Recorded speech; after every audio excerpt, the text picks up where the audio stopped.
rejected, betrayed, dismissed because of his lack of potential. But what the world saw as failure, Bruce Lee turned into fuel. This is not just the story of a martial artist. This is the untold power of turning rejection into global greatness. Welcome to Success Secret, where hidden potentials are awakened, dreams are reignited, and ordinary lives are transformed into extraordinary ventures. Here, every story we tell is a spark to inspire your own journey toward greatness. Because success isn't just about reaching the top, it's about unlocking the power within.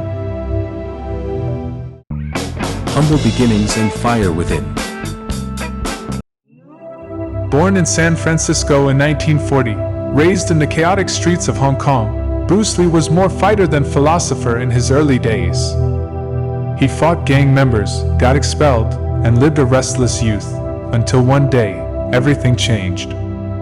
At 13, he found his calling in martial arts.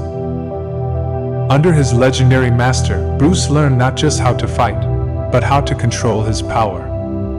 By the time he was 18, Bruce had already acted in more than 20 Hong Kong films.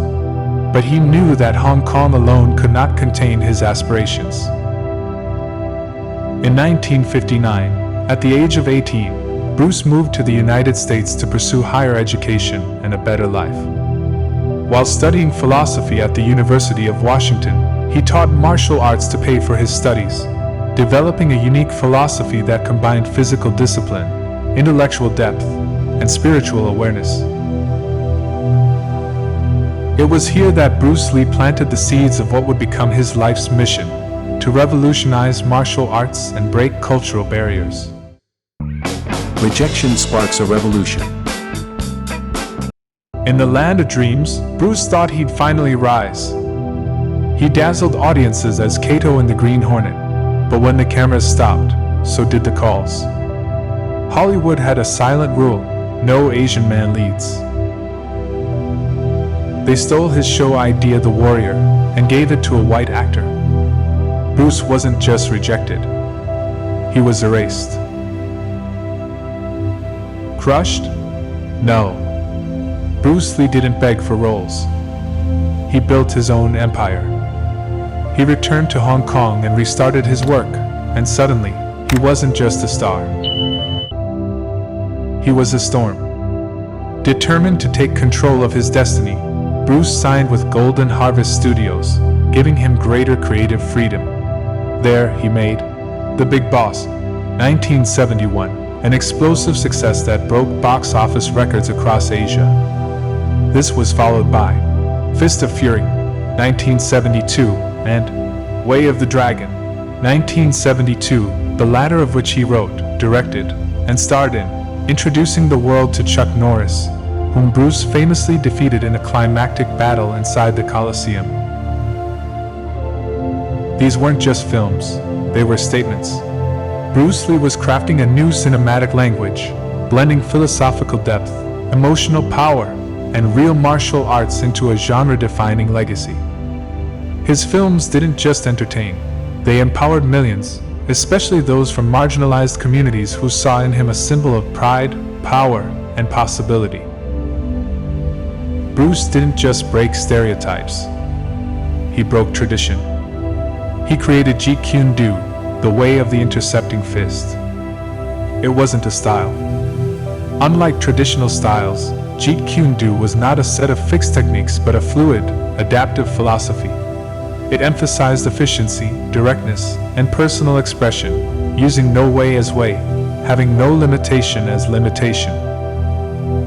Bruce believed in truth over tradition, in stripping away the unnecessary to reveal pure effectiveness. His martial arts were a metaphor for life. Absorb what is useful, discard what is not, and add what is uniquely your own. This principle, born from being denied opportunities and boxed in by other people's definitions, became the core of both his fighting style and his life. He wasn't just teaching punches, he was teaching philosophy. The global legend is born.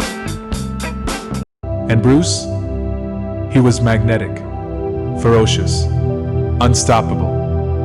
As Bruce's stardom exploded in Asia, Hollywood could no longer ignore him. He was offered a major deal to co-produce a film with Warner Brothers.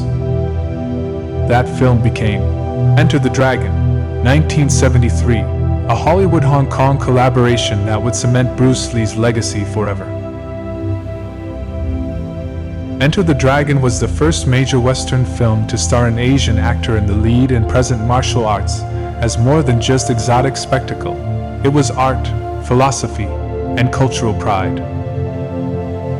Tragically, Bruce Lee died just weeks before the film's release, at the age of 32.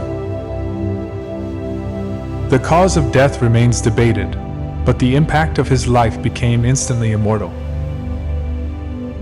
Bruce Lee's death didn't end his story. It began his legend. He changed film. He changed martial arts. He changed what the world thought an Asian man could be. And he showed the world, rejection is not the end. It is the beginning of greatness. If you've ever been rejected, if you've ever been told you don't belong, remember Bruce Lee. And fight back, not with hate, but with excellence.